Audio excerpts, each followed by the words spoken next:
Vamos a hablar de... Continúa. Eso de aquí, oye, ¿quiénes estamos pasando? Puedes seguir, Machi. Puedes seguir. Sí. ¿Las diapos las estamos manejando nosotras acá o ustedes allá en el aula? No, en el aula las van a manejar. Ah, listo. Bien. Bueno, buenas tardes para todos. El día de hoy vamos a hablarles sobre hipercalemia. Nuestras tutoras, la doctora Mazo, la doctora Verónica, la doctora Ríos Mariela, el doctor Ezequiel, los integrantes del grupo, Ancamarca Evelyn, Guillermo Vera, Ana Barrios, Sandra Cuesta y mi persona María Angélica Araujo. Siguiente. Se quedó ahí. Bueno, iniciamos con nuestro primer caso clínico. Tenemos una paciente de 1 año y 2 meses de edad, de sexo femenino, con un peso de 12 kilos, 700 kilogramos, una talla de 87 centímetros, un índice de masa corporal de 20 kilogramos metro cuadrado. Su motivo de consulta es fiebre, dolor abdominal y diarrea. Dentro de sus antecedentes tenemos que es una recién nacida pretérmino, de 33 semanas, con un peso adecuado para su edad gestacional de 2.185 gramos. Dentro de sus antecedentes perinatales tenemos que la madre cursó con una anemia, presentó una ruptura prematura de membranas, requirió una internación en terapia neonatal por 14 días, en los cuales estuvo 3 días en luminoterapia y posterior se encontró en recuperación nutricional. Vacunas referidas completas para su edad. Nuestra paciente inicia con un cuadro clínico de 72 horas de evolución, caracterizado por heces desligadas, vómitos de contenido alimentario, con tratamiento inicialmente en casa, sintomático. Posteriormente, el cuadro se exacerba en las últimas 24 horas, presentando dolor abdominal, registros febriles, oliguria de 6 horas de evolución y rechazo a la alimentación, por lo cual inicialmente consulta a un centro periférico, en donde constatan que la paciente se encontraba somnolienta, con deshidratación moderada, edema en miembros inferiores, realizan laboratorios, ¿sí?, donde constatan que la paciente tiene un deterioro de la función renal y derivan por sus propios, derivan a la guardia de nuestro hospital. A su ingreso, la paciente se encuentra en un regular estado general, con una palidez mucocutánea generalizada, presentaba mucosas semihúmedas. Dentro del examen físico, su parte cardiovascular se encontraba dentro de parámetros normales, tenía pulsos presentes, irregulares, con buen llenado capilar, tenía buena mecánica ventilatoria, buena entrada de aire bilateral, sin requerimiento de oxígeno suplementario. Abdomen sin particularidades, blando, depresible, tenía ruidos positivos. Inicialmente le colocan una sonda vesical en donde no se observa micción en la paciente, se encontraba vigil, con tendencia al sueño, y presentaba unas lesiones eritematosas en miembros inferiores, con bordes eritematosos y edema de predominio en miembros inferiores. Dentro de sus signos vitales tenía una frecuencia cardíaca de 98 latidos por minuto, frecuencia respiratoria de 20 respiraciones por minuto, se encontraba afebril, con una temperatura de 36.8, una TA de 118.57, su percentilo 95 se encontraba en 104.58, y con unas medidas antropométricas con un peso de 12 kilos 700 gramos, con uno que refería a la madre de 11 kilos 500, y una talla de 78 centímetros. Sandra, antes de que continúes, ¿podés poner por favor la diapositiva anterior? Sí. Pero había otra cosa más, donde dice edema y deshidratación. ¿Dónde está eso?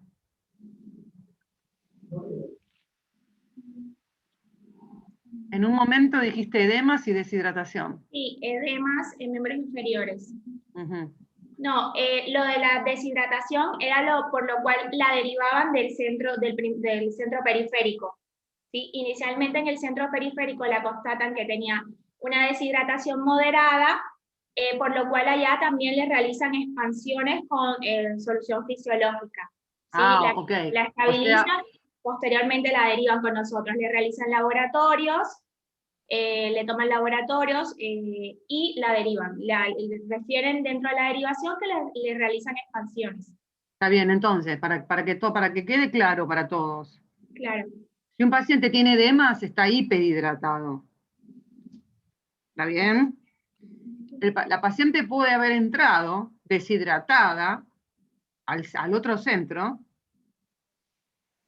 en anuria, y como ya tenía el fallo renal, la hidrataron y le dieron demasiado volumen, demasiada agua y sal, por lo cual la paciente que estaba anúrica se empezó a hematizar. ¿Se entiende? O sea, Sí. que la paciente, o el paciente, no sé qué es. El paciente puede haber entrado deshidratado, en ese cuadro, en el otro centro, y en el hospital Posada se recibe hiperhidratado. Pero lo que nunca podemos decir es edema y deshidratación. No, ahí, por eso habíamos colocado solamente que se evidenciaban cuando ingresa al centro edemas. De Bien, pero yo predominio. para todos los que están escuchando, y aparte hay algo que muy frecuentemente dicen, está desmatizado pero tiene sed, entonces está deshidratado. No, el paciente puede tener sed, porque el paciente puede estar hiperhidratado,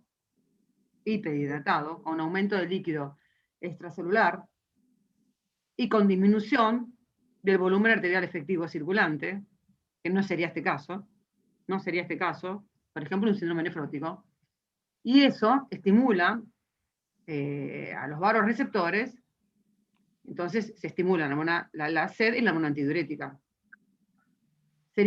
No sería este caso, pero en este caso podría ser, te digo, también puede tener una explicación, un paciente que tenga un problema renal importante, no quiero spoilear, puede tener, por efecto de la angiotensina 2, es dipsógena, o sea, produce sed.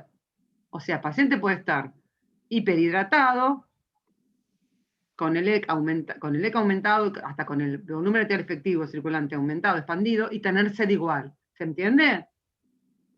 Pero que tenga sed no es patognomónico de que el paciente esté deshidratado, no es un signo de deshidratación. Y las mucosas húmedas o semihúmedas, depende de que lo revise, ¿no? Eso es yo quiero que de este curso esto se lo lleven todos, que no haya confusiones con este tema, porque justo Verónica creo que también les hizo el comentario por el Drive en algún momento de esto. O sea, Sí. llega deshidratado a la salita o al otro hospital y acá llega hiperhidratado. ¿Está bien? Bien.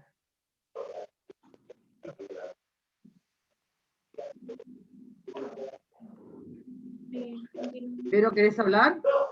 No, era eso. Quería aclarar exactamente lo que vos dijiste, que eso es bastante común de ver que tiene edemas y te dicen, no, lo expandimos porque está deshidratado.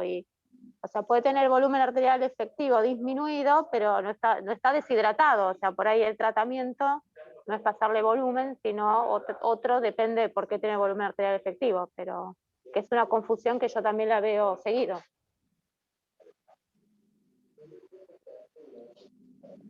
Listo. Bueno, seguimos. Guille. Sí, seguimos. Sí. Bueno, viendo todo el cuadro con que ingresó nuestro paciente, ¿cómo podemos decir que el paciente, cómo se encuentra el LEC en nuestro paciente?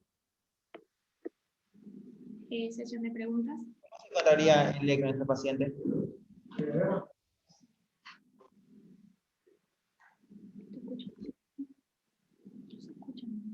No, no se escucha, están hablando. Aumentado. Sí, acá nos dicen aumentado. Aumentado. ¿Y cómo se ¿Y cómo encontraría? se encuentra el BAE?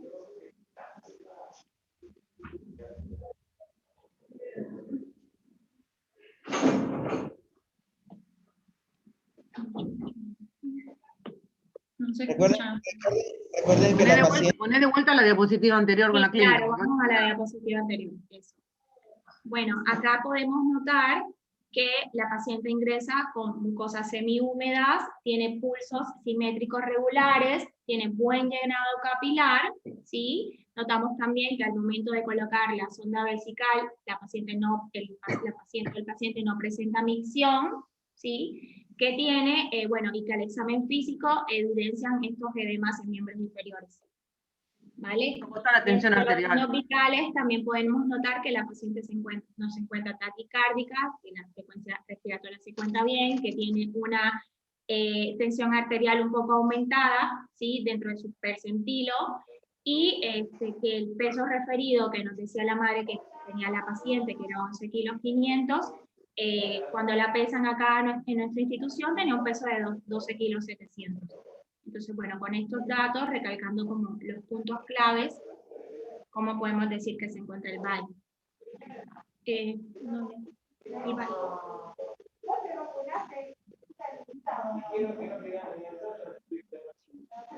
Acá nos dicen que está contraído. ¿Cómo está? A ver. ¿Qué está contraído?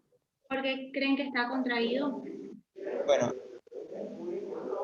Esperen, yo les quiero hacer una aclaración, porque eso también lo veo en muchas diapositivas. Cuando ustedes ponen el percentilo de TA, cuando ponen el percentilo 90, es la manera que uno tiene de saber si está hipertenso o no, que en este caso tendría que estar el percentilo 90 de TA para el paciente. Si uno quiere saber si la paciente está en shock descompensado, se fija en el percentilo 5 de TA, ¿sí? Que la TA esté normotensa, eso no quiere decir que el paciente no tenga el volumen arterial efectivo disminuido, ¿sí? Hay que mirar todo el resto de la hemodinamia, porque un paciente chocado sostiene la tensión arterial hasta último momento a expensas de vasoconstricción y frecuencia cardíaca. Entonces, tampoco es tan igual TA normal, va normal, ¿sí? Y en este caso, este valor me parece que no está correcto. ¿Sí? No Del está bien eso, percentilo. no puede ser percentilo 5, 104,58, debe ser percentilo 95. Es el percentilo 95. Claro. Dice Eso 5. no, porque para percentilo un... P5. 95, sí. Corregilo después. Sí, porque si no es difícil de... Ahí está. 95, sí. 95. Sí. Bueno. Como podemos Y ver, está ahí en está. anuria. Y está en Está en anuria. anuria y está hipertenso. Está Y tiene edemas. hipertenso y tiene edemas. O sea que, ¿cómo está el volumen arterial efectivo?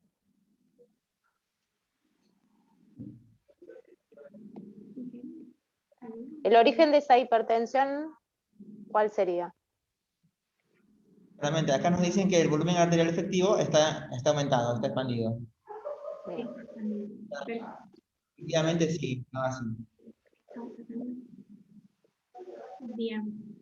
Bueno, entonces, ¿qué podemos encontrar en nuestro paciente en estos momentos con todo el examen físico que le hacemos? Que el paciente está en un síndrome hematoso, que está haciendo una oliguria, que el paciente está anúrico y que está hipertenso, ¿sí? ¿Y qué laboratorio solicitaríamos y qué esperaríamos encontrar en estos laboratorios? Acá nos dicen un perfil renal con líquido con urina, ácido base, con indolorán.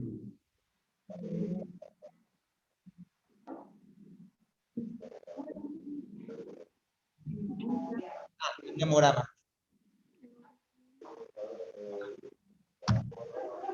¿Solamente?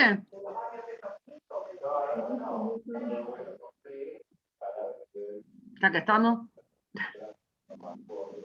Bueno.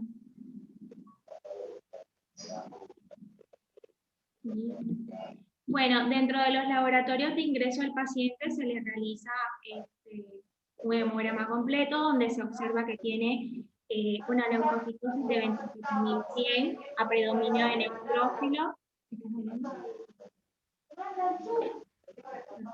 A predominio de neutrófilos de 69.6%, tenemos una hemoglobina de 8.1 gramos sobre decilitros, un hematocrito de 25.9, plaquetas de 100.000, una glucosa de 0.84 una urea de 1.65, una CREA de 4.1, un ácido úrico de 17.9, una LDH de 5.523, una PCR de 9.5, un calcio total de 7.5 con un calcio iónico de 1.13, un fósforo de 8.9, magnesio de 2.2, albúmina de 2.6, un sodio de 132, un potasio de 4.7 y un cloro de 101.9, donde podemos observar que el paciente está con una anemia, ¿sí? Tiene una plaquetopenia.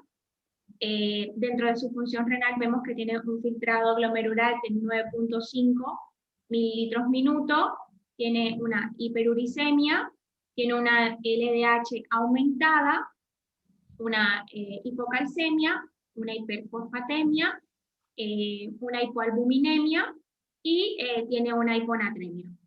¿Sí? ¿Por qué la anemia es hemolítica, Sandra? ¿Por qué pusiste anemia hemolítica al lado?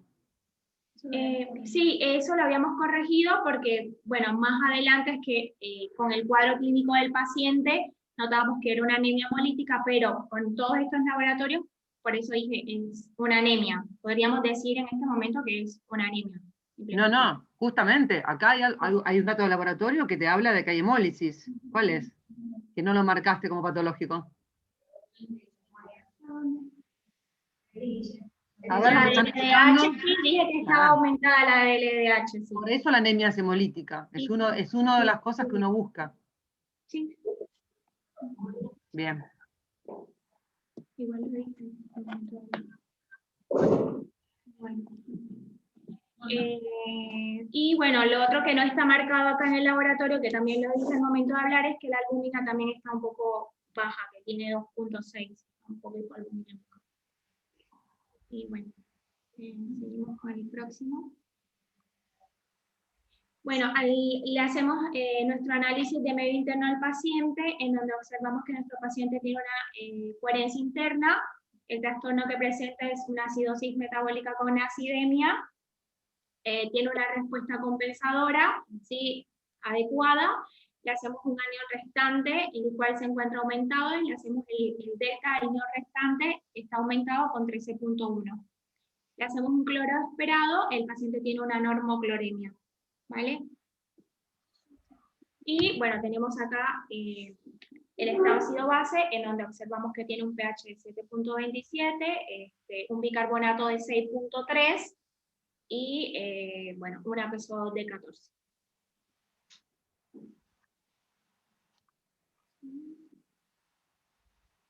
Bueno, continuando. Entonces, ¿ustedes qué creen con el laboratorio que hemos expuesto? ¿Que ganó ácidos o perdió bases? La causa de esa acidosis.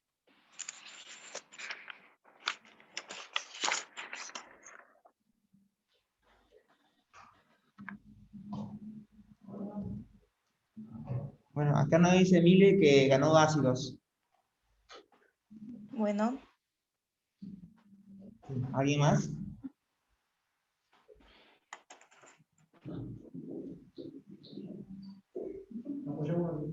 Apoyan a Mile.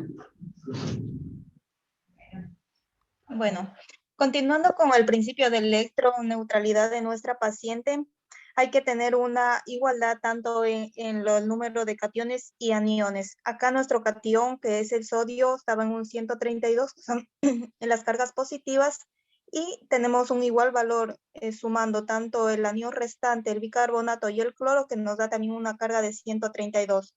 Como podemos observar, el anión restante aquí ha aumentado y ha disminuido el bicarbonato en comparación del cloro, como pudimos hacer el análisis de medio interno que se encontraba normal. Entonces podemos decir hay un aumento de ácidos fijos, por lo cual hay un aumento de hidrógenos. Y el bicarbonato se redujo ya que este se va a unir y va a actuar como amortiguador y se une a estos hidrógenos que se encuentran circulantes y van a formar tanto el dióxido de carbono y agua para así mantener la electroneutralidad. Entonces podemos decir que ganó ácidos por falta de excreción renal de hidrógenos, ya que esta paciente está cursando una insuficiencia renal, y también disminuyó su bicarbonato para mantener así la electroneutralidad uniéndose con los hidrógenos que forman estos ácidos fijos. Aquí también nos surge otra pregunta. ¿Cuál sería la causa de la hiponatremia del paciente?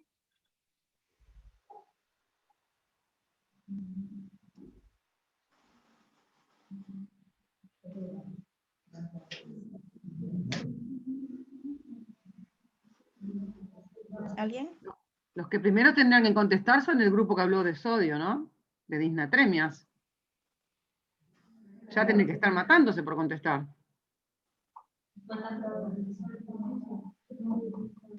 Paciente en oliguria con ¿cuánto de creatinina?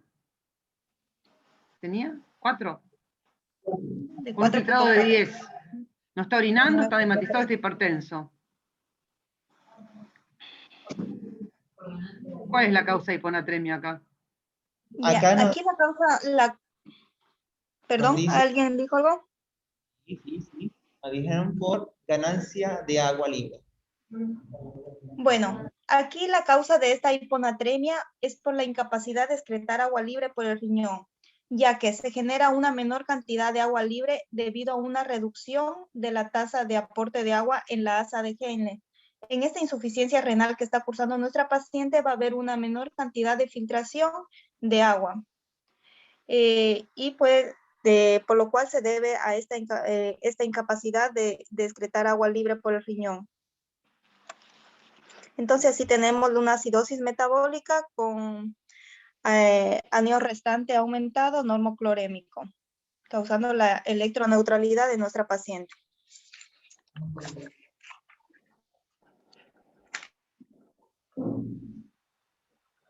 Así tenemos, si tenemos una incapacidad de excretar agua libre por el riñón, ¿cómo encontraríamos nuestra osmolaridad plasmática? Acá unánime dice disminuida.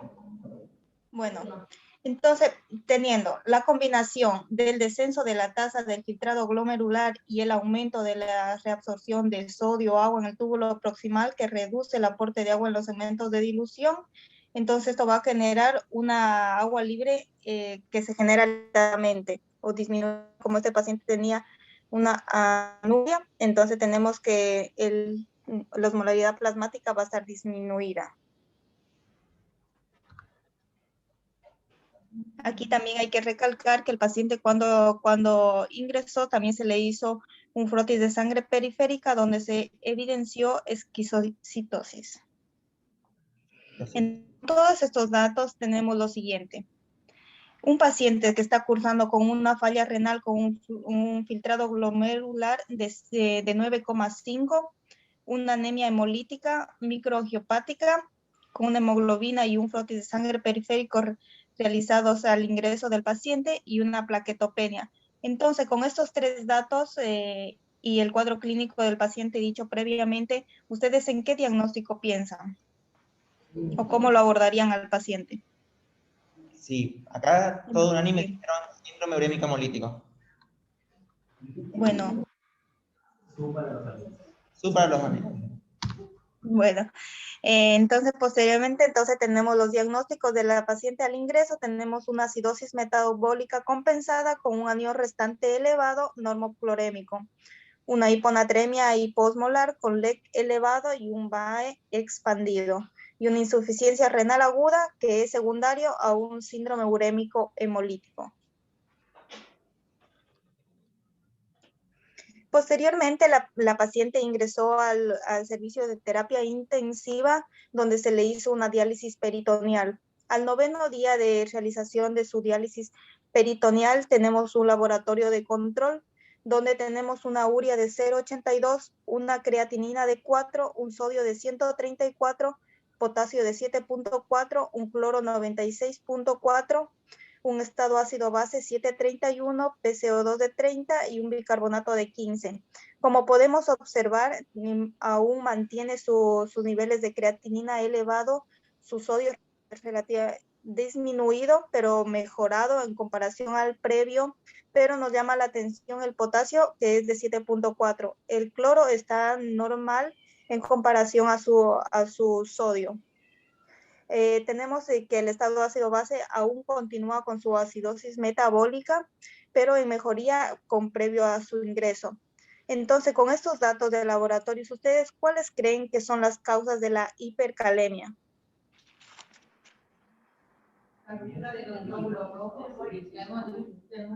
Acá colocan como primera causa hemólisis. ¿Qué más? Acidosis metabólica.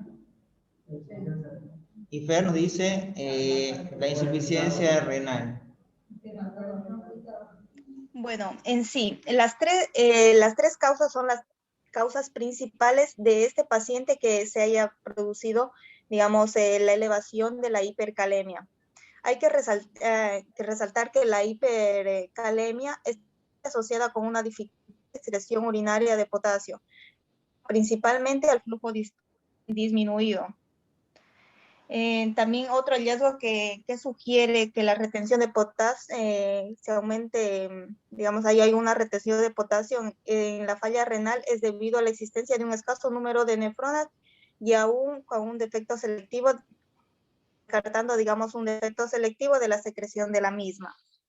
Entonces, para abordar digamos, la etiopatogenia de una hipercalemia, vamos a tener dos causas.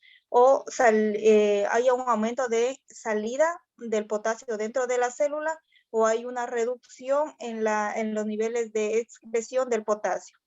Hemos puesto en la siguiente diapositiva las principales causas de que se produzca una hipercalemia. Decimos una hipercalemia real generalmente a las pseudohipercalemias. Es decir, que una pseudohipercalemia se debe con mayor frecuencia a una hemólisis de los glóbulos rojos en una muestra de sangre. Esto puede ocurrir como resultado de la aplicación prolongada de un torniquete cuando se extrae sangre y la sangre venosa se extravasa. También las muestras hemolizadas, ya que se rompe el glóbulo rojo y elimina todo su contenido y sobre todo el potasio.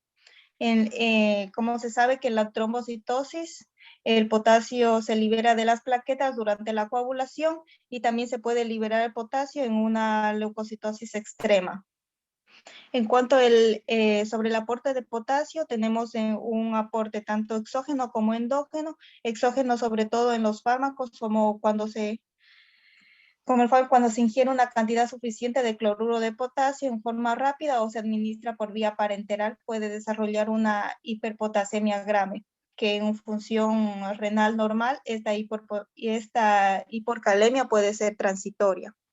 En la transfusión de hemoderivados, sobre todo porque esto aquí cuando hay una transfusión de glóbulos rojos, se sabe que estos concentrados se mantienen sin actividad del ATP, sodio-potasio, por lo cual el potasio va a quedar fuera de la célula y no va a haber la corriente tanto de intra y extracelular. En cuanto a los endógenos por hemólisis, como lo tenía nuestra paciente, como en el síndrome urémico hemolítico, donde hay una mayor ruptura de glóbulos rojos, eliminando así el potasio en la rhabdoamiólisis, y en el síndrome de lisis tumoral, donde ahí las células son más frágiles y tienen mayor tendencia a una ruptura. También puede haber por disminución, por el descenso de flujo tubular renal, como lo tenía nuestra paciente, en insuficiencia renal aguda o también en la enfermedad renal crónica, por déficit de mineralocorticoides o por fármacos que también reduzcan los niveles de excreción del potasio. En cuanto a la redistribución transcelular del potasio, como en el caso de las hiperglicemias y en el caso, como les explicábamos anteriormente, la acidosis metabólica, donde genera la electroneutralidad del paciente, o para mantener la electroneutralidad del paciente, donde hay mayor niveles de iones hidrógeno.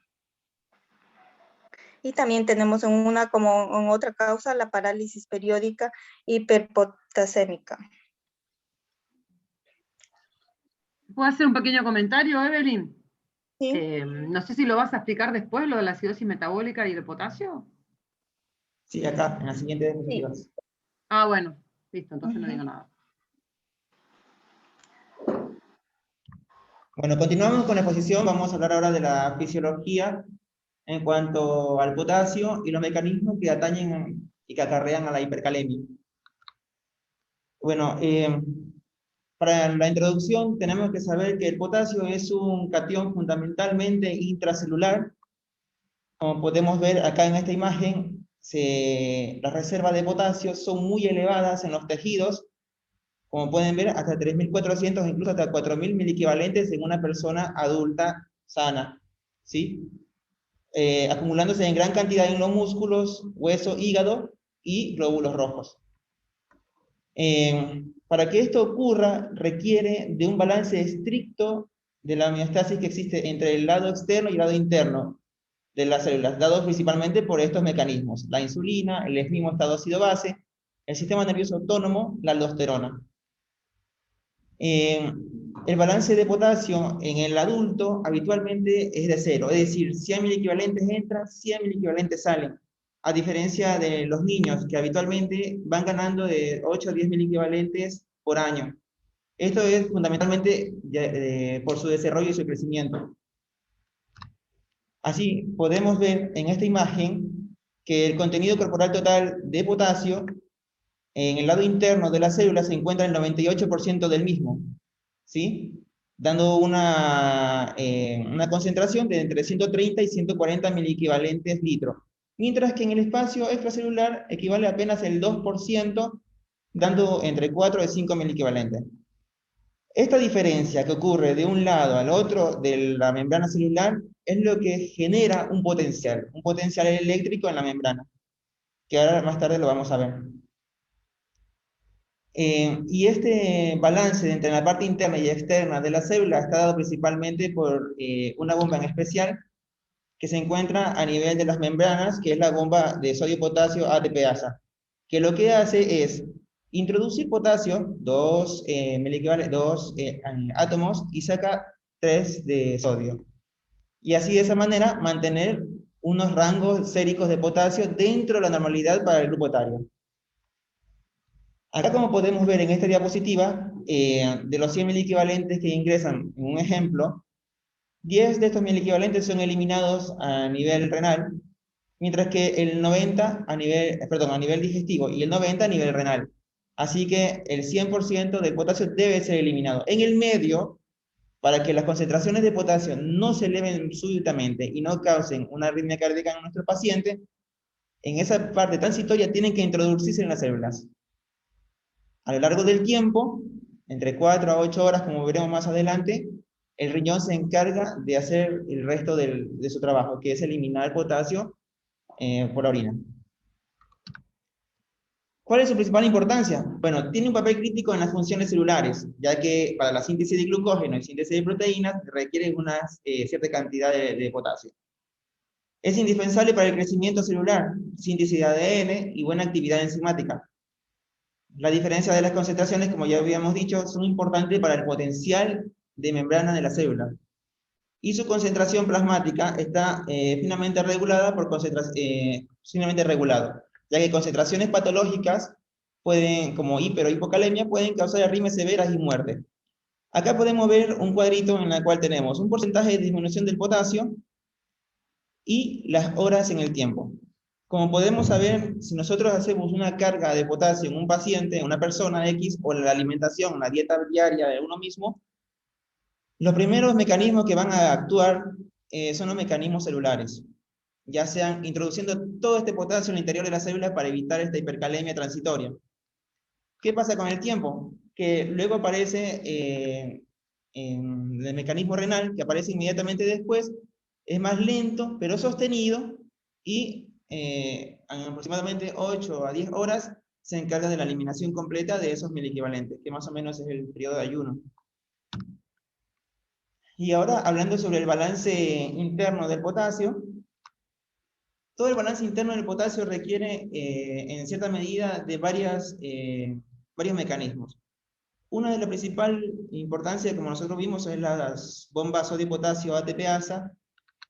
Acá podemos verla.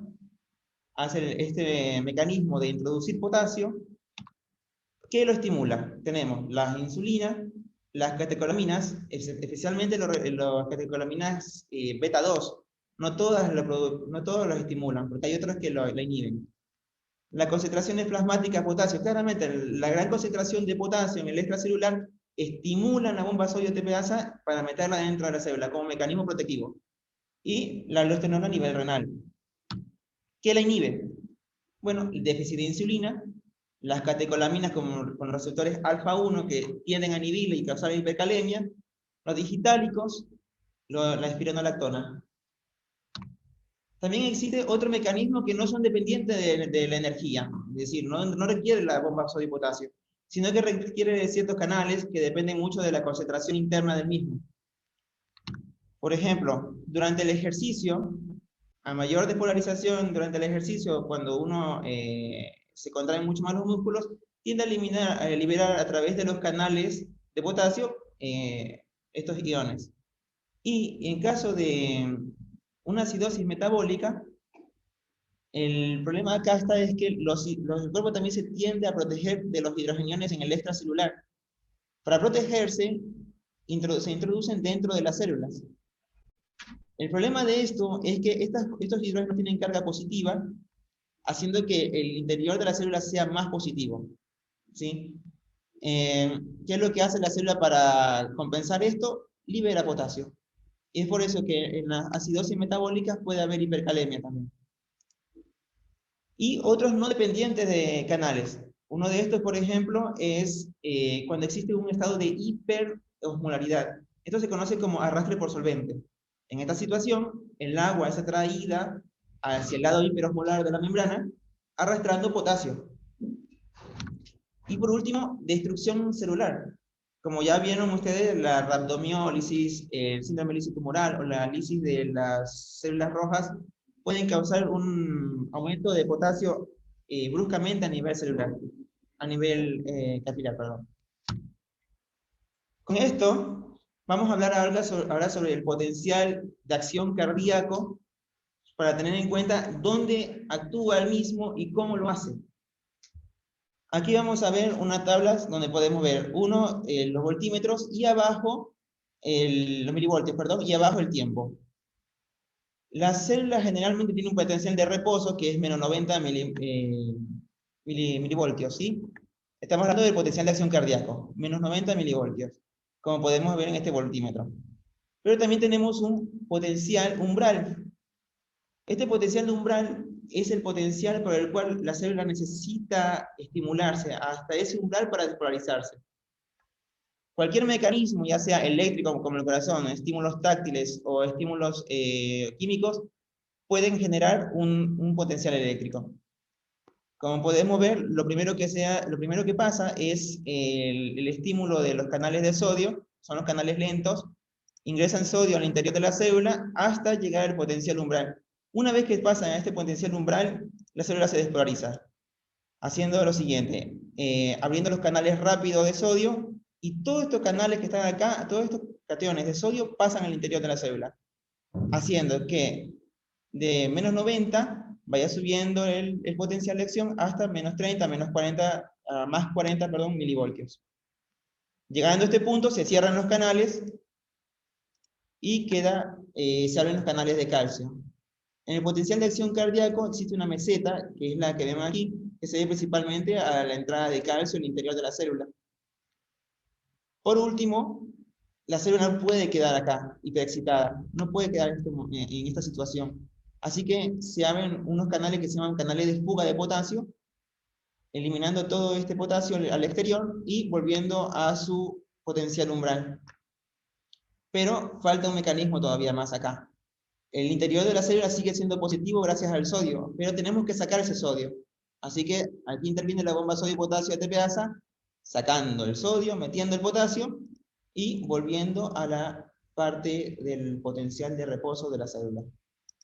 ¿Qué pasa con el potencial cardíaco en la hipercalemia? Eso lo vamos a analizar ahora. En primer lugar, ya habíamos visto el potencial de reposo que queda en menos 90. Este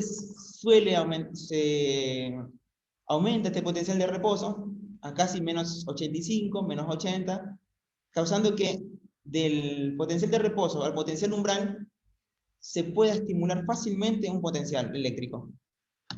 Entonces, ¿cómo lo vamos a ver esto en el electrocardiograma? En primer lugar, al acercarse este potencial, la onda T es la principalmente afectada en este sentido. Generalmente suele ser más alta, más del 50% del QRS, en este caso es muy picuda. ¿Sí? Es como los primeros cambios eléctricos que van a causar. ¿Qué pasa con el tiempo? Al seguir aumentando el potasio, ¿sí? El potencial eléctrico del corazón cambia su configuración. Como pueden ver, es más lento. ¿Sí? Es más lento, ya no es tan rápido, no es tan inclinado, ahora es más, ya era más inclinadito y es más corto la segunda porción, la porción meseta. ¿Cómo se va a manifestar esto en el electrocardiograma? Con un QRS ancho, ¿sí? Como pueden ver, es más lento, entonces el impulso cardíaco también es más lento. Y lo que es la parte del potencial de membrana o el potencial de reposo sigue tan alto que se lo visualiza en la onda T. Sigue aumentando el potasio. ¿Qué pasa? Ahora el potencial de reposo se aumenta mucho más y cualquier estímulo puede estimular esto de acá, ¿sí?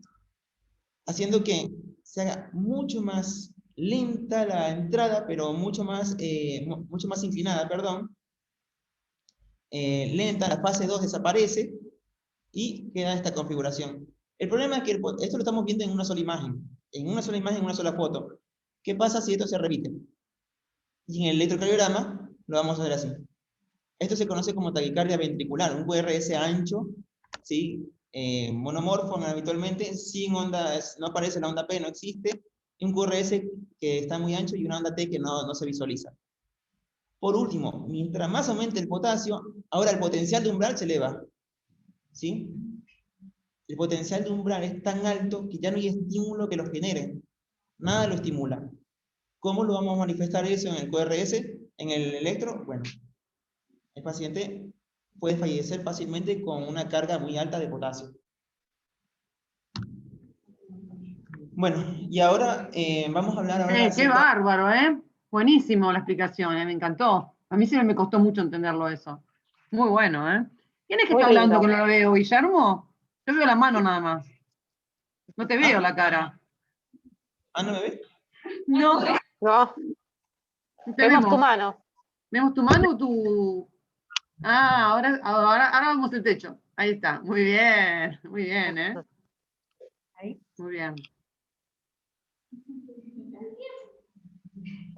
Bueno, y ahora vamos a hablar acerca del balance renal del potasio. Como bien habían dicho en la exposición, el potasio depende mucho de su eliminación de la función renal. Una buena función renal, el potasio se puede eliminar fácilmente en el transcurso del tiempo. Necesitas tener un buen filtrado glomerular para que a diferentes sectores del segmento se vayan o secretando, excretando o reabsorbiendo, dependiendo de las necesidades del paciente. Vamos a tomar con detenimiento cada uno de los segmentos de la nefrona para ver cómo actúa el potasio a nivel de acá. Acá podemos ver un túbulo, en el túbulo proximal, podemos ver que el 65% del potasio se reabsorbe acá, ¿sí? Acá podemos ver en la parte del medio una célula, de la parte de la derecha pueden ver el capilar y la parte interna el túbulo, ¿sí? De todo este potasio que se encuentra filtrado, el mecanismo de reabsorción del potasio de acá es básicamente paracelular, a través de entre las células, ¿sí? El mecanismo puede ser uno por un momento de concentración, pasa para acá, dependiendo de las concentraciones de potasio en el extracelular, o a través de un arrastre de agua, como ya habíamos hablado, un arrastre por solvente. Arrastra agua, arrastra potasio, ¿sí?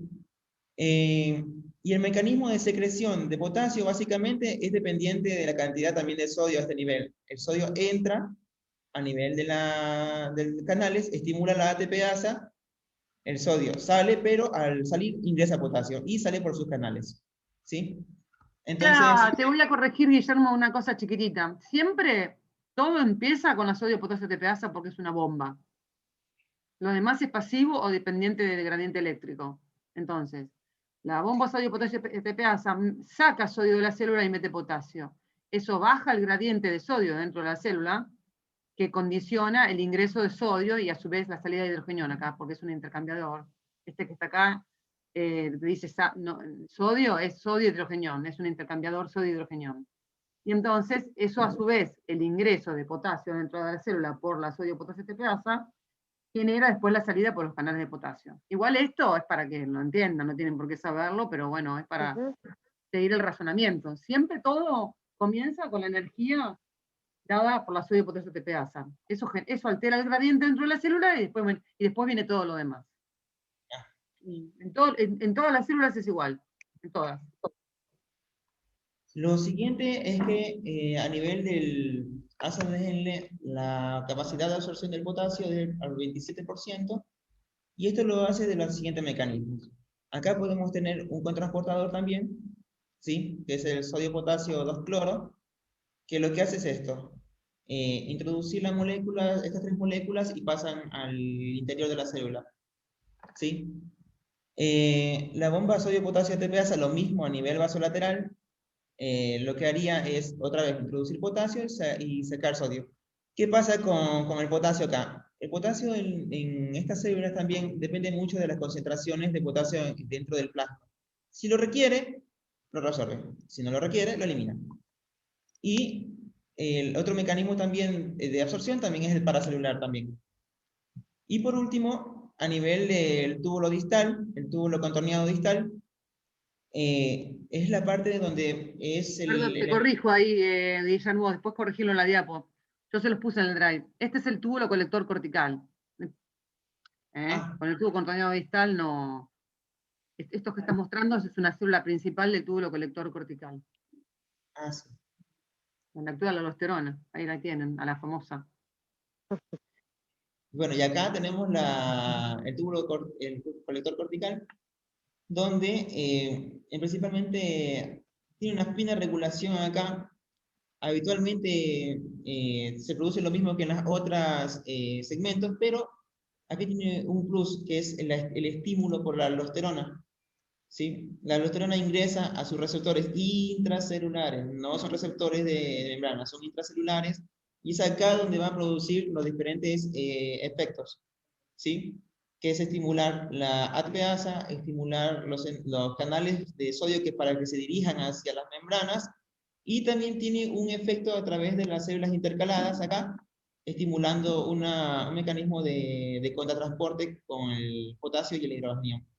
Entonces, lo que hace es reabsorbe sodio, secreta potasio y secreta hidrógeno. Entonces, es como la base fundamental en esto. Por eso es, ante cualquier alteración de la secreción de la aldosterona, puede causar, se puede inhibir todo esto, y el paciente puede, en cambio, no eliminar los hidrogeniones y causar acidosis metabólica, por ejemplo, hipercalemia o hiponatremia. Entonces, ¿cuáles son los factores que estimulan la secreción de potasio?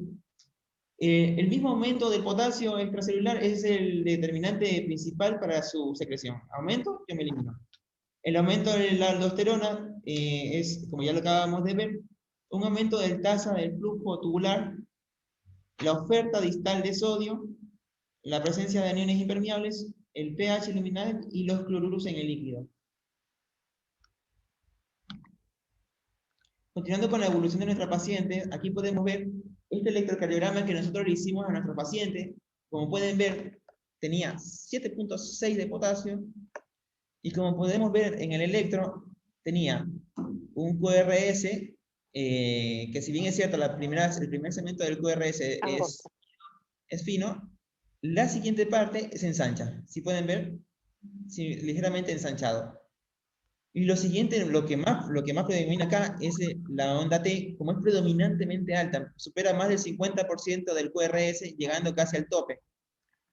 Este es un paciente que se le hicieron todas las medidas de rescates, todas las medidas de tratamiento, la diálisis, etc.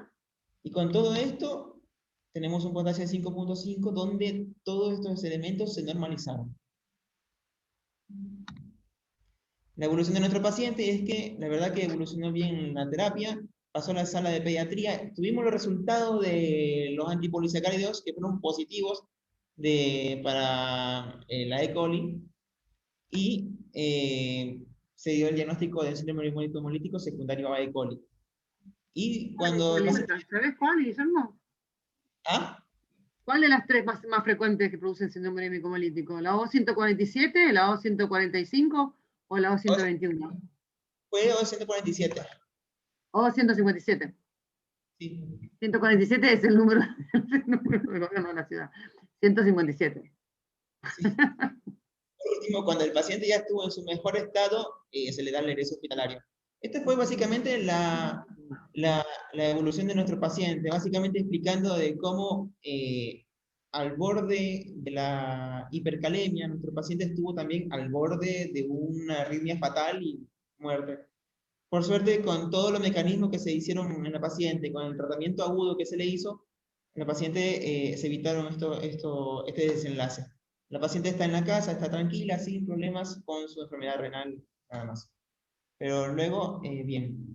Y este fue nuestro paciente. Y seguimos con el siguiente caso. Muy bien. Muy lindo. Gracias. Bueno, vamos a hablar del segundo caso clínico. Este es un paciente de sexo masculino de 2 meses de edad. Al ingreso tenía un peso de 3.400 gramos, una talla de 51 centímetros, con un perímetro cefálico de 36, que todo daba para que estaba por debajo de percentilo menor a 3. El motivo de consulta de nuestro paciente fue mal progreso de peso. Como antecedentes tenemos que es un paciente recién nacido a término con un peso adecuado para la edad gestacional, cursó con un embarazo controlado, en hallazgos prenatales, en la ecografía obstétrica que se hizo a la semana 37, se evidenciaba que en el riñón derecho tenía una dilatación pilocalicial de 8.2 milímetros. La pesquisa neonatal estaba normal y venía en seguimiento por su pediatra de cabecera por mala progresión de peso.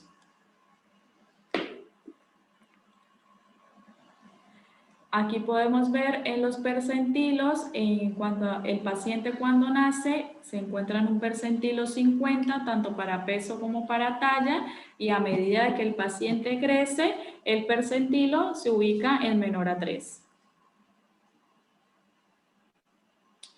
Entonces, tenemos un paciente de sexo masculino que viene en seguimiento con el pediatra de cabecera por mal progreso de peso.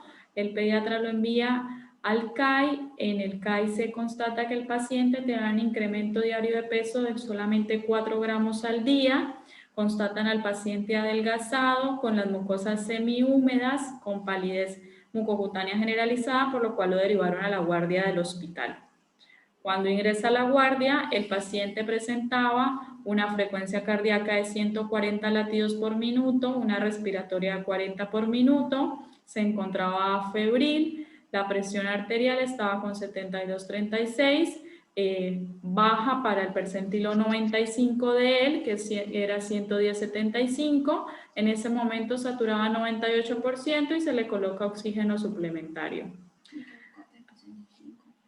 Al examen físico se encuentra un paciente en regular estado general con palidez mucocutánea generalizada. El paciente presentaba las mucosas secas con un signo de pliegue positivo. El llanto era sin lágrimas.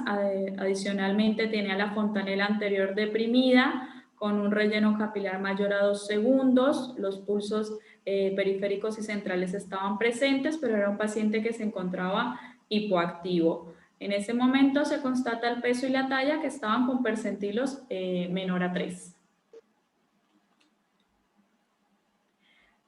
Entonces, con esto que ingresa el paciente, nos hacemos la pregunta, ¿cómo se encuentra el LEC de este paciente? ¿Qué dicen acá? Bueno, acá dicen que el LEC se encuentra disminuido. ¿Cómo encontrarían el BAE? Díganlo. Contraído.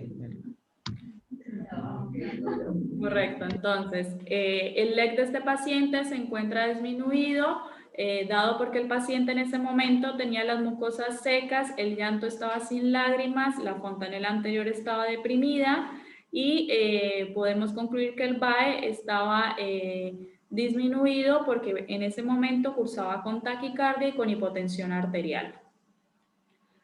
Entonces, con esto el paciente se considera que cursa con una deshidratación, está en mal estado general y adicionalmente es un paciente que está hipotenso.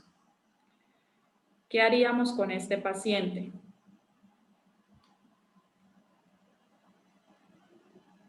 ¿Qué haríamos con este paciente?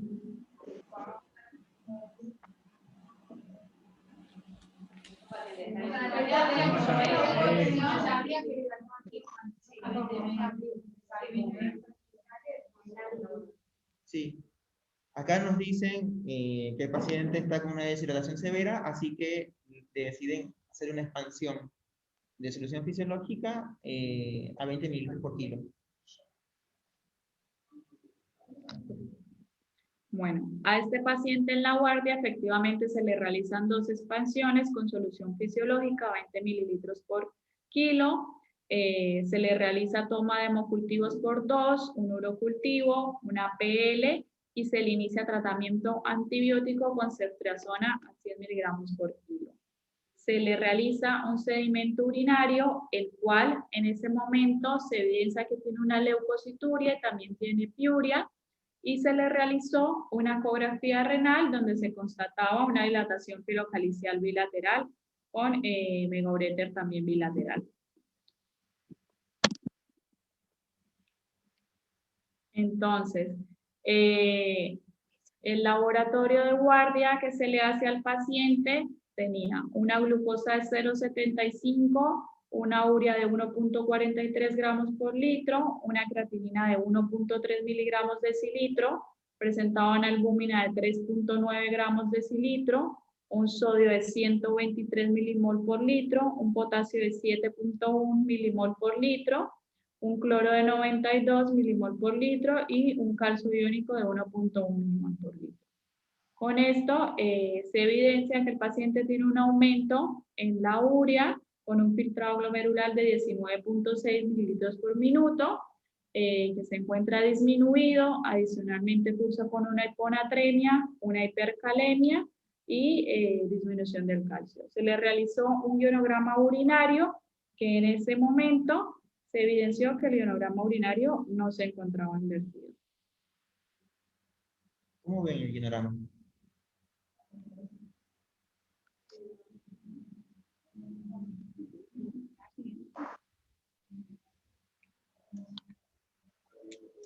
Entonces, con este laboratorio que se le realizó el ingreso al paciente, se plantearon las siguientes preguntas.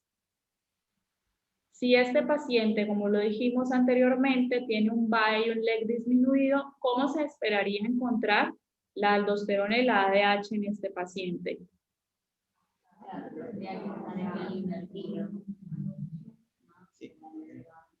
Sí, acá nos dicen que sí, debería estar la aldosterona y la ADH elevada, por lo cual así el hemograma debería estar urinario claramente invertido.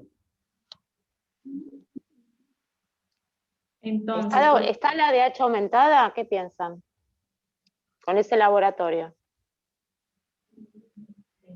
¿La ADH se aumentó o no en este paciente? ¿Qué creen? la ADH estaba funcionando en este paciente. Bien, ¿y por qué decís eso? Porque más adelante vemos la osmolaridad plasmática del paciente. Está bien, y si ves el laboratorio, ¿qué te hace pensar que la ADH está funcionando?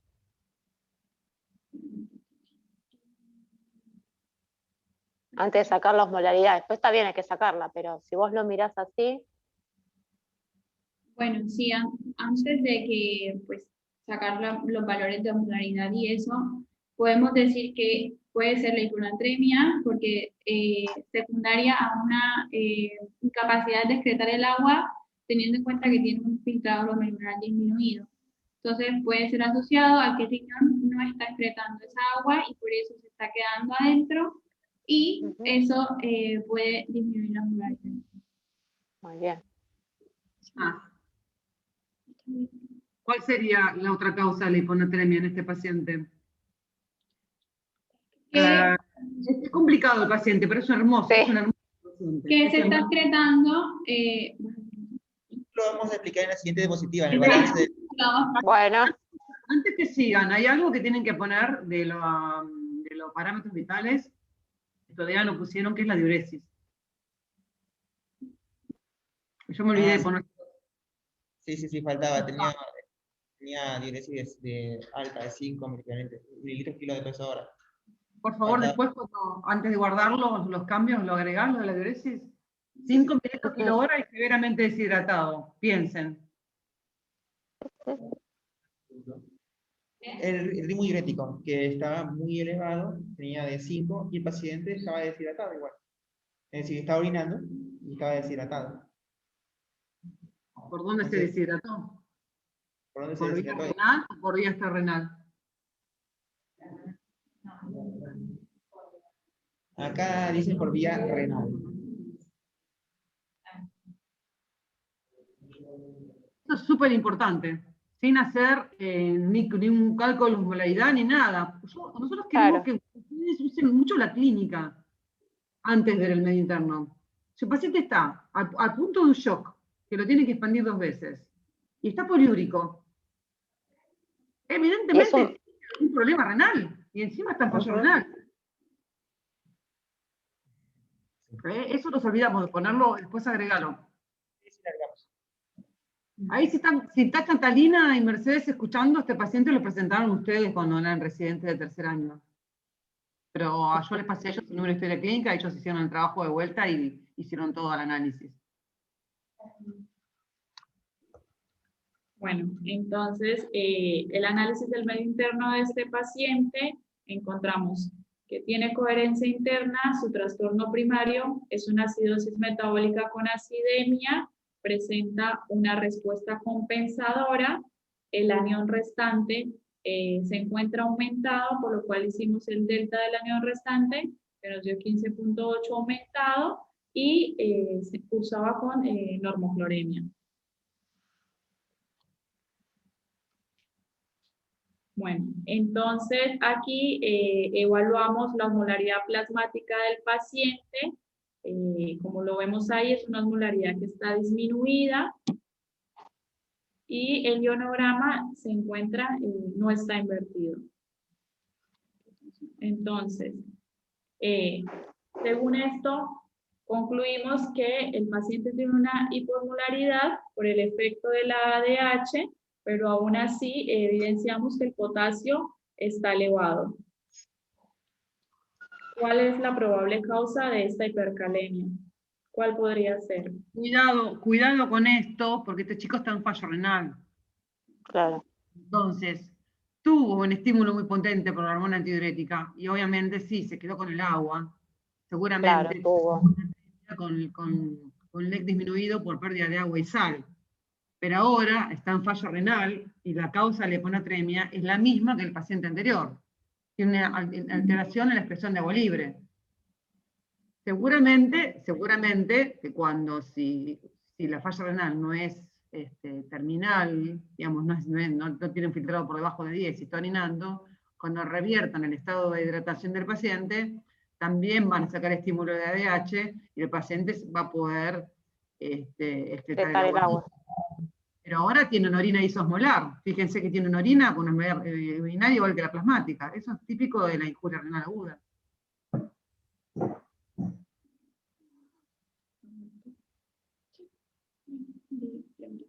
Y según esto, ¿qué puede haber pasado con el efecto de la aldosterona?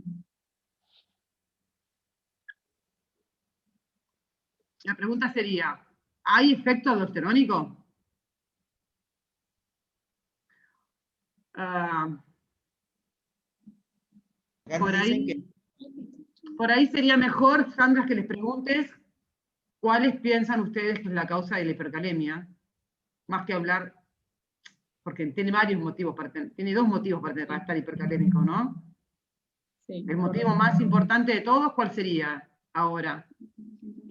en este momento la insuficiencia renal. Claro, Ahora con esto.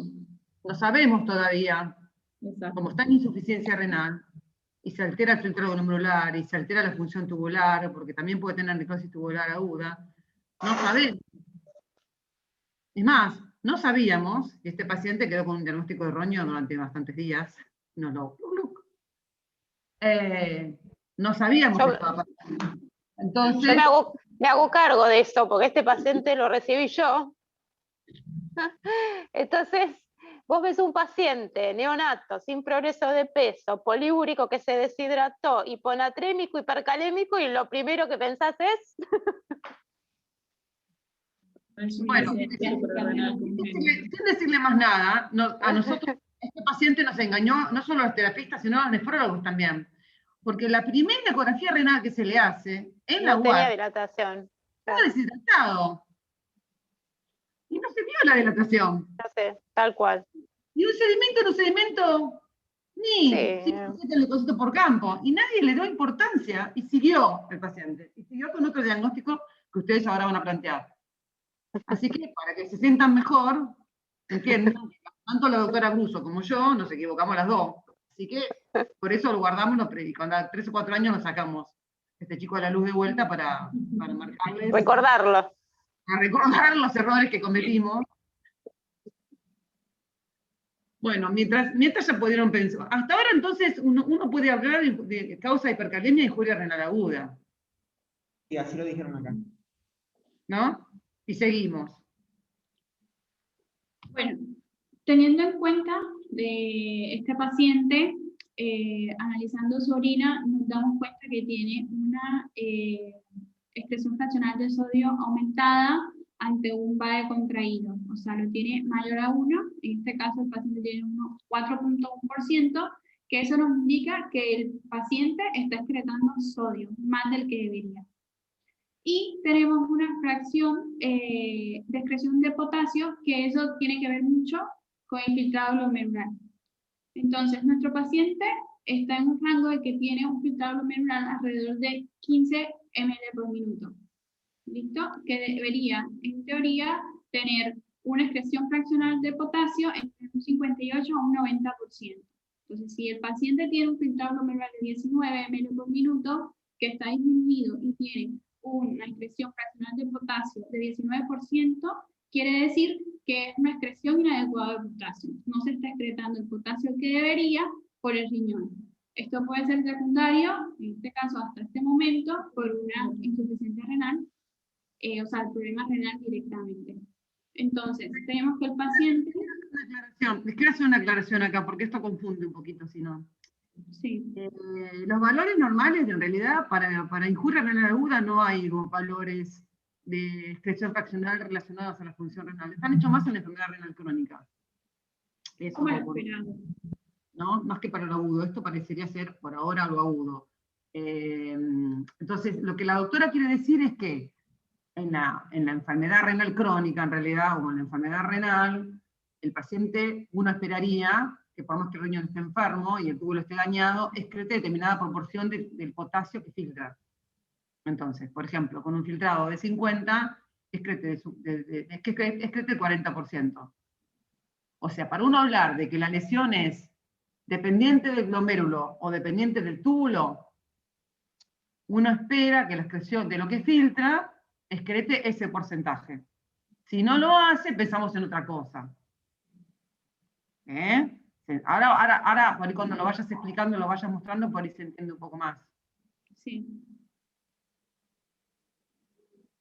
Bueno, en este caso, bueno, para explicar un poco del sistema renina-angiotensina-aldosterona, para centrar o recrear la parte donde la aldosterona hace su efecto y poder explicar más o menos lo que está pasando con este paciente, es que ante una deshidratación, un déficit de sodio o una hemorragia que haga que disminuya el volumen sanguíneo y por ende disminuya la presión arterial, que en este paciente pues encontramos que estaba hipotenso. Esto hace que en las células glomerulares del riñón aumente la renina, que se va a unir con el angiotensinógeno y lo convierte en angiotensina 1, y después la enzima convertidora de angiotensina lo convierte en angiotensina 2. Esta angiotensina 2 estimula la corteza suprarrenal para que aumente la liberación de aldosterona. A su vez, la liberación de aldosterona también se va a ver estimulada cuando hay un aumento del potasio extracelular,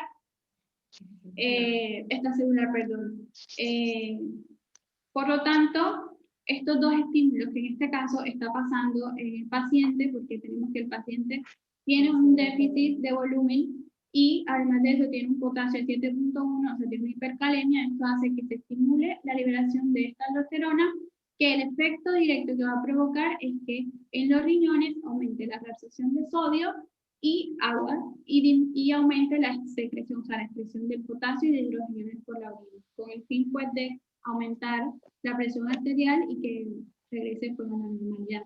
Entonces, hasta este punto tenemos que el paciente tiene una osmolalidad baja, que pues está debida a la insuficiencia renal y estímulo del ADH, pero no se está resolviendo el sodio que se necesita, porque teníamos una excreción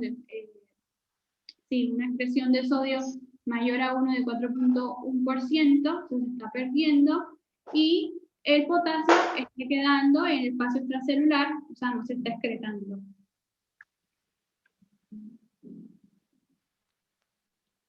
Y con respecto al principio de electroneutralidad de nuestro paciente, hacemos la siguiente pregunta: ¿ganó o perdió bases? ¿Qué piensan? ¿Qué pasó? Acá dicen que ganó ácidos.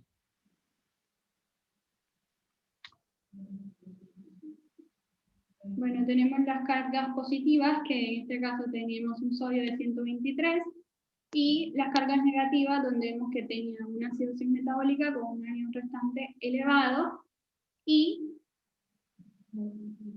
normoclorénico.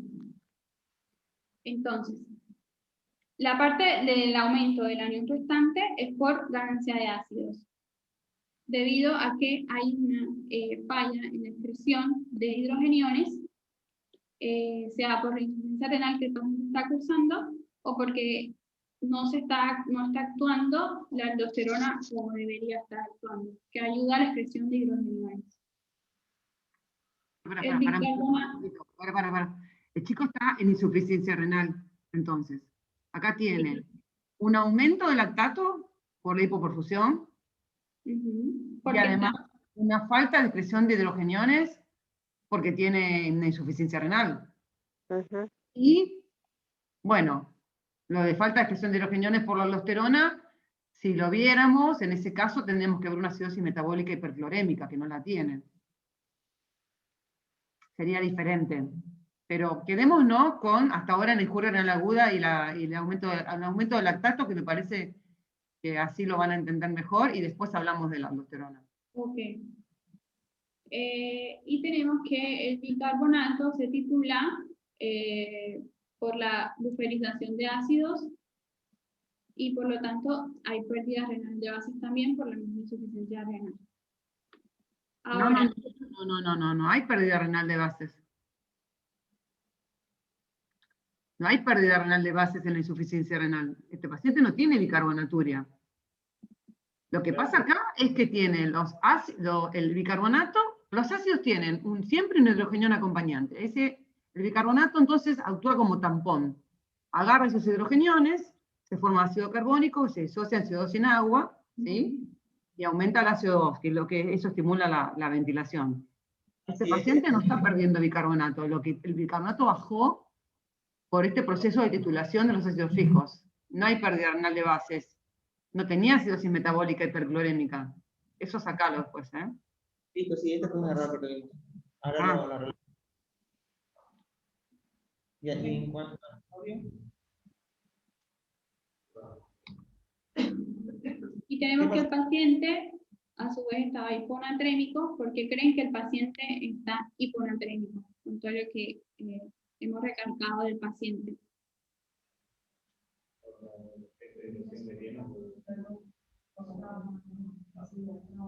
Acá nos dicen por la dilución debido a al efecto ADH.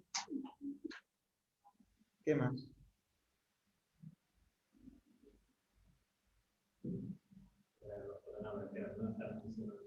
Porque la aldosterona dicen acá que no está funcionando bien. ¿Qué más? O sea, que la aldosterona no está funcionando bien, ¿cómo se traduce ante la hiponatremia? Acá dicen también que por la falta de excreción de agua libre. Bueno, está bien. Por falta de excreción de agua libre, ¿y la aldosterona? ¿Qué tiene que ver la aldosterona con el sodio, entonces? ¿Qué pasaría si no hay aldosterona? ¿Qué hay? Se excreta mucho sodio. Hay pérdida renal de sodio, entonces, y el paciente está poliúrico. Exacto. Bien. Entonces tenemos que, porque hay ganancia de agua por aumento del estímulo del ADH y porque no se está excretando el agua por la injuria renal que el paciente presenta. Y también, a su vez, hay una pérdida renal de sodio que lo podemos evidenciar porque la fracción fetal de sodio es mayor de la esperada.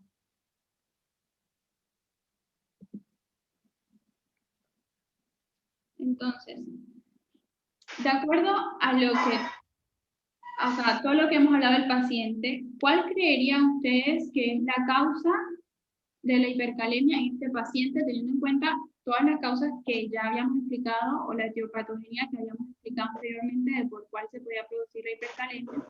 Específicamente en este paciente, ¿cuál creen ustedes que sería la causa de la hipercalemia?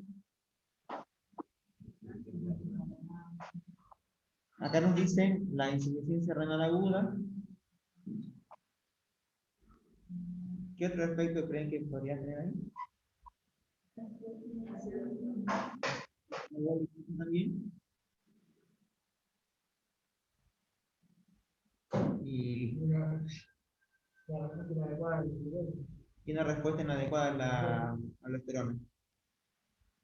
En este paciente podemos ver que las posibles causas, o sea, la causa principal sería en este momento la injuria renal aguda, pero también podemos pensar en que hay un déficit de aldosterona y también presenta una acidosis metabólica que fue por el mismo mecanismo por el cual explicó nuestro compañero anteriormente.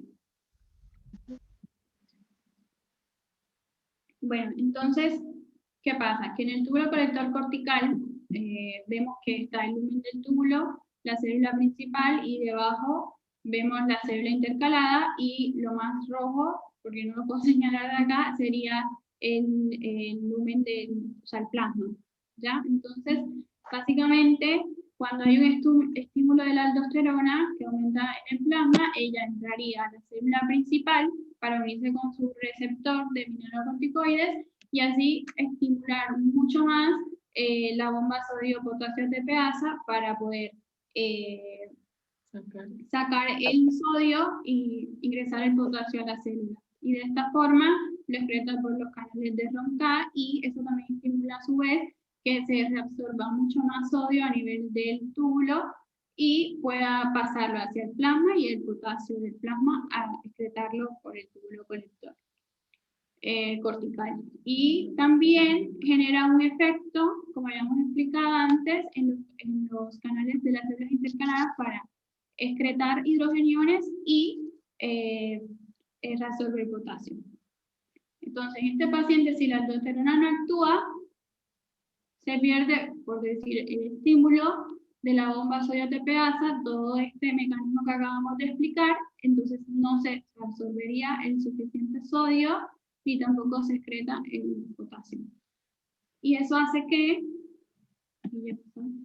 aumente el potasio en este espacio extracelular, disminuye el sodio porque no se está reabsorbiendo, y los hidrogeniones tampoco se excretan y quedan en el espacio extracelular, que también favorecería en que los ácidos estuviesen más elevados, entonces la acidosis metabólica.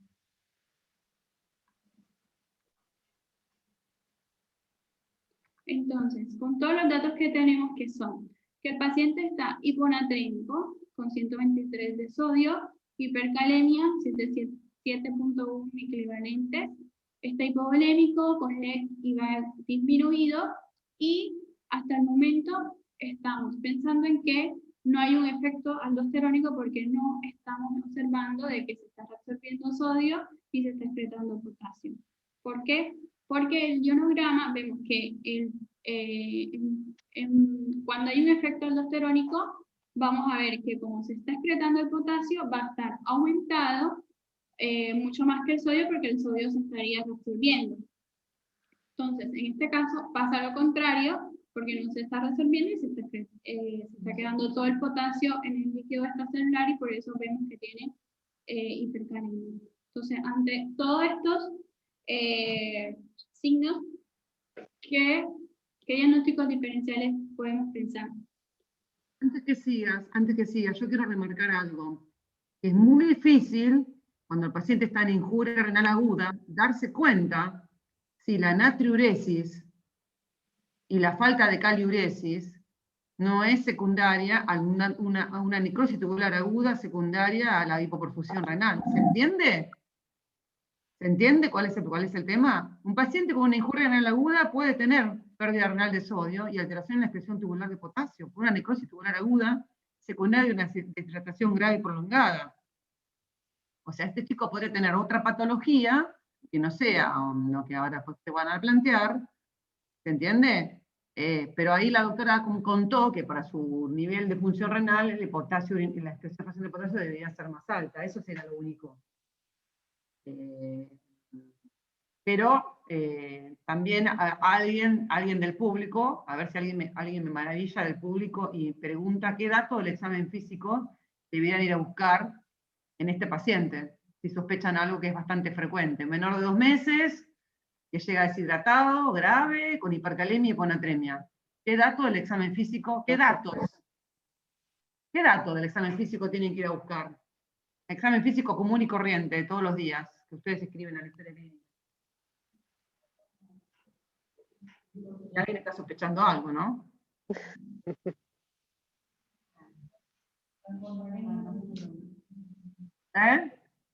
Quiero que me digan quién lo dice, a ver. ¿Quién responde? ¿Qué dato del examen físico sería que sería relevante a buscar en un neonato con deterioro de crecimiento, poliuria, deshidratación grave, hiponatremia y hipercalemia? Supónganse que no tiene la infección urinaria y la dilatación. No tiene nada de eso.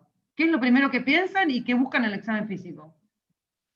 Si no saben qué piensan, no van a decir el examen físico. Claro. Bueno, a ver, Si no contestan los R1 ni contestan el R2, pueden contestar los jefes residentes. Sonamos, ¿eh? Lo que habríamos que buscar es ver... No, los genitales. Ah, no lo digo que estás escuchando, Vero. Perdón, me lo me muteé. ¿Qué decías, Guillermo? Yo pensaría en insuficiencia suprarrenal o corticotrópica, a veces pueda afectar durante la virilización del feto hasta el nacimiento. Podemos encontrarnos con genitales ambiguos. En este También paciente. hay que... Este era varón, pero ¿qué tienen que buscar? Si es nena, si es varón.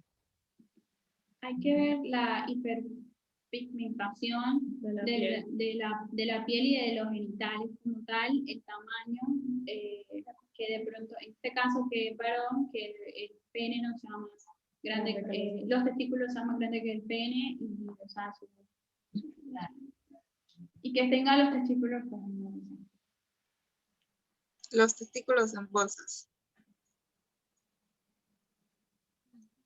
Bueno, entonces, ¿qué piensan los que están escuchando? Acá Supongamos dice, que no tiene la dilatación del urinaria ni la infección urinaria. Vino así deshidratado. ¿Cuál es el primer diagnóstico? acá nos dicen insuficiencia suprarrenal congénita. Claro, muy bien. Bueno, eso fue lo que se planteó. Sí. Y además son pacientes que hasta que uno no les da el pulso de corticoide no dejan de orinar. Entonces no los empatás nunca. Son decisiones que tenés que tomar rápido en el momento. Hay que sacarle sangre para los dosajes hormonales rápidamente y guardarla. Claro.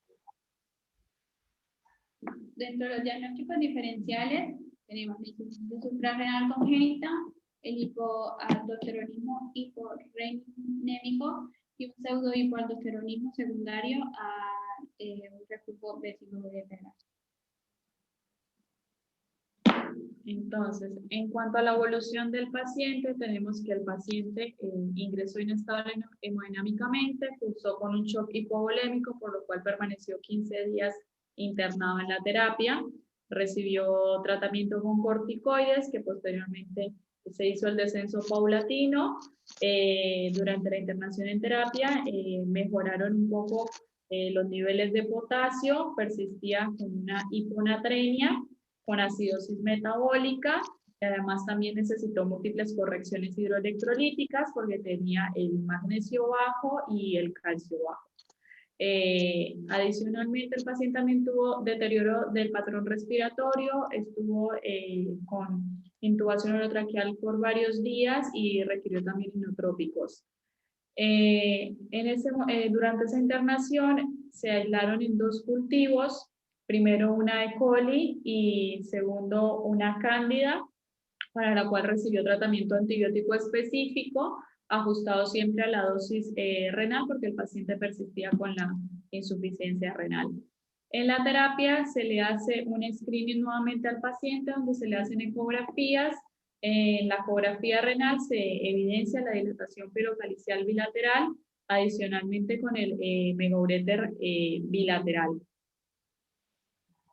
Siguiente. Entonces, con todo esto, se solicitó, se evaluó al paciente para descartar, para empezar con los diagnósticos diferenciales, que tenía signos ecográficos de una uropatía estructural, como lo hablábamos ahora, tenía ausencia de hipoglucemia, tenía ausencia de la hiperpigmentación de la piel, los genitales estaban normales, el PEI del paciente, la 17OH estaba normal, entonces con eso se empezó a descartar el diagnóstico como tal de una hiperplasia suprarrenal congénita. El paciente persistía con una acidosis metabólica, con los trastornos hidroelectrolíticos y con la tubulopatía estructural. Con esto se solicitó una cisturetro, donde se evidencia que el paciente tiene un reflujo vesiculolateral grado 5 izquierdo, y se le inició la profilaxis con cefalexina. Ahí el paciente clínicamente empieza a mejorar un poco, sale de la terapia y pasa a sala de pediatría. A sala de pediatría ingresa con un plan de descenso de los corticoides al 50% hasta llegar a 10 miligramos por metro cuadrado. El paciente persiste con la acidosis y con los trastornos hidroelectrolíticos. Al examen físico, como lo decía, el paciente nunca presentó la hiperpigmentación de la piel, los genitales se encontraban normales, por eso se descartó el diagnóstico de la hiperplasia suprarrenal, y se le solicitan laboratorios adicionales pensando en el siguiente diagnóstico. Se le solicitó un cortisol y la aldosterona por una sospecha de un hipoaldosteronismo. Un pseudo hiperaldosteronismo fue realmente. Entonces, evoluciona el paciente y hacemos nuevamente un análisis de la orina. En esta evidenciamos que la excreción de sodio había mejorado respecto al ingreso, que estaba en 4.1%, ahora el paciente ya presentaba 1.1%, con una excreción de potasio del 20%. Ahí el paciente había mejorado un poco el filtrado glomerular, pero sin embargo también seguía bajo, tenía 42 mililitros por minuto, y para ese filtrado la excreción debería ser del 40%, pero el paciente persistía con una excreción de potasio del 20%, por lo cual el paciente continuaba con una inadecuada excreción del potasio a nivel del riñón. Tienes que poner acá el ionograma junto con esa orina que pusiste. Okay, sí. Para que sepan de qué estás hablando, porque estás mostrando otro laboratorio, ¿no? Sí, sí. Claro, ahí te faltaría después poner con qué potasio se hizo todos esos cálculos y con qué creatinina. ¿Ese es el de julio? Ese es el de julio, después de que ya sale de terapia. El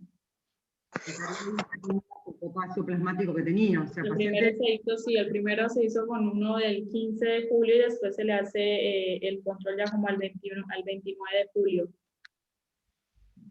Para que te entiendan lo que te están escuchando, porque si no, no entienden de qué estás hablando.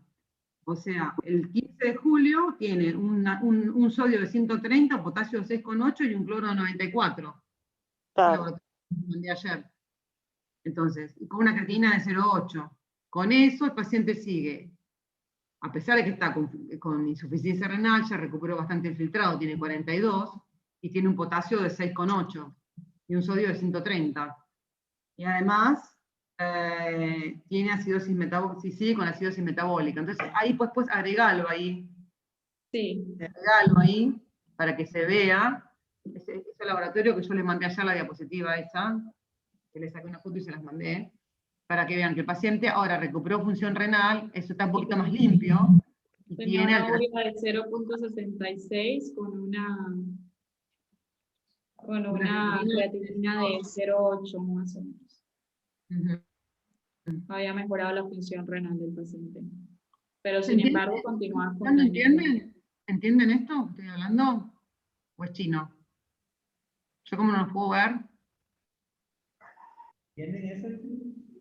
¿Se entiende lo que estamos hablando?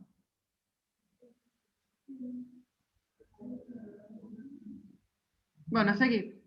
No contestan. Bueno, entonces tenemos que el paciente tiene un antecedente de infección urinaria, ya lo habíamos comentado, persistía con el filtrado glomerular disminuido y además también tenía persistencia de la hipercalemia. Con todos los datos que habíamos descartado de que el paciente no hizo hipoglicemia, de que la hiperventilación de los genitales no estaba, de que los genitales estaban normales, se le solicitó aldosterona y renina, las cuales estaban elevadas.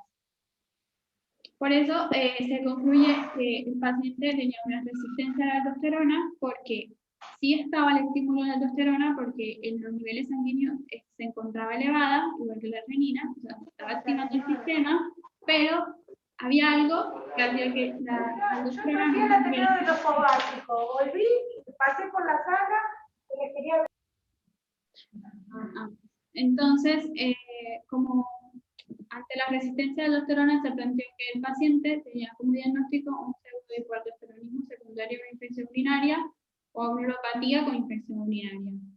En este caso, lo que pasa directamente es que En la siguiente diapositiva. es que volvemos a la imagen del tubo contorneado distal. Sí se está produciendo el estímulo de la aldosterona, pero lo que pasa es que la aldosterona no llega a toda la célula ni unirse a su receptor de corticoide ni activar la bomba sodio-ATPasa, ni los canales ENaC, ni los ROMPA que ayudan a excretar el potasio. Y esto se debe básicamente a que cuando hay una obstrucción, que tiene varios mecanismos, pero en el caso de la infección urinaria del paciente, de la uropatía que tiene, es que debido a la obstrucción la obstrucción del sistema renal del túbulo de toda su reflujo vesículo-uretral, se aumente el tamaño de la inflamación de esta parte. ¿Cómo? ¿Será que la doctora Bruso tiene prendido el micrófono? No, me dice, ahí está, perdón. Ok. Bueno, lo que decía era que en este caso la aldosterona sí se estaba produciendo, sí se estaba activando el sistema renal-angiotensina porque teníamos valores elevados. Lo que pasa es que no había como la forma, o no estaba ingresando a la célula y por eso no cumplía la función, que era básicamente activar las bombas sodio-potasio-ATPasa y todos los canales que habíamos escrito del renal que ayudaban a resolver el sodio y los ROMPA que ayudaban a excretar el potasio. Entonces, cuando hay una infección en los chicos que tienen infección urinaria o que tienen neuropatía obstructiva, se produce una inflamación, se liberan factores de inflamación que ayudan o que favorecen a que este por decir, el intersticio dentro del, o sea, entre los túbulos y las células puede haber una inflamación intersticial y hace que de pronto la aldosterona no pueda ingresar a la célula y no se pueda unir a su receptor. Hoy también se liberan factores de inflamación que hacen que bloquean ese receptor y la aldosterona no puede actuar para unir a ese receptor para activar pues, todo este proceso y no se produzca todo lo que hace que es reabsorber sodio, eliminar potasio. Bien. Muy bien, muy bien. O sea, este chico también podría haber tenido, ¿por qué se le dosa la renina de aldosterona? Ya, se descarta una insuficiencia suprarrenal congénita y nos quedaban dos diagnósticos. Que el paciente tuviera un daño estructural tan importante que le hubiera dañado el intersticio y no hubiera secreción de renina o aldosterona, y eso se llama hipoaldosteronismo hiporreninémico. Puede pasar. Si ustedes vieron adultos, es muy frecuente en la nefropatía diabética. O que el paciente tuviera la renina y la aldosterona alta, pero ¿qué pasa? El receptor a la aldosterona no está funcionando de forma transitoria definitiva. Entonces, yo mido renina y aldosterona y están elevadas. Pero pareciera que el paciente tuviera un hipoaldosteronismo, por eso llamamos pseudo-hipo. Todos los pseudo, lo que yo doso está elevado y lo que falta es el receptor. Falla en el receptor, entonces no hay acción aldosterónica. Pero grábense este paciente, porque si ustedes reciben en la guardia un chico así, lo primero que tienen que sospechar es una insuficiencia suprarrenal congénita, donde hay un déficit de mineralocorticoides. Acá había un déficit de mineralocorticoides, pero secundaria a falta de acción de aldosterona. ¿Se entendió? Bueno, muy bien, chicos. ¿Preguntas? Paciente. Este paciente, ¿cómo se trata? Además tenía acidosis metabólica hipertorémica porque, por el efecto del hipoaldosteronismo, no tenía una adecuada secreción de hidrogeniones y una buena reabsorción de bicarbonato en el túbulo distal, regeneración en realidad. O sea, Claro, tenía acidificaba distal. y hipercalemia. Y se corrigió dándole bicarbonato un tiempo y después, cuando superaba su infección, creo que ya está mejor y no recibe nada. Se pueden fijar en el SIGAP, porque lo sigue la doctora Carlopio. Me parece que explicaron muy bien todo lo del efecto aldosterónica y que creo que quedó bastante claro, y quedó muy claro también lo del efecto a nivel electrocardiograma y lo de la clínica, ¿no? ¿Quieren hacer alguna pregunta? No.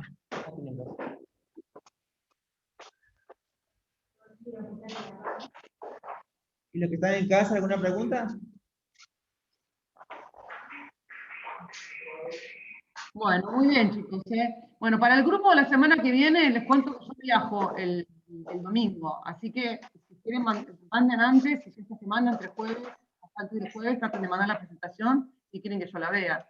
Si no, se arreglan con la doctora Bruso y el doctor Ezequiel Varela. Sí, igual les voy a pedir por favor que la manden a más tardar jueves o viernes, porque si no, está siempre el fin de semana en el medio. Así que traten de mandarlo antes del sábado, por favor. Muy bien, chicos, excelente. Muy bien, felicitaciones, hermoso. Difícil los pacientes, muy difícil. Sí, muy. Piensan. Sí, muy bien. Me sorprendieron. Chao.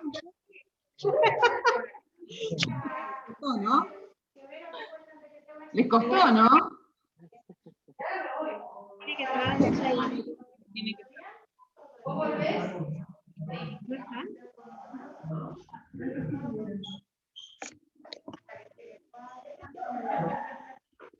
En este momento.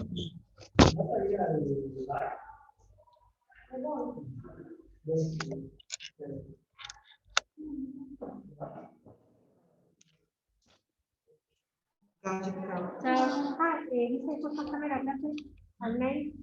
Sí, tengo que hacerlas.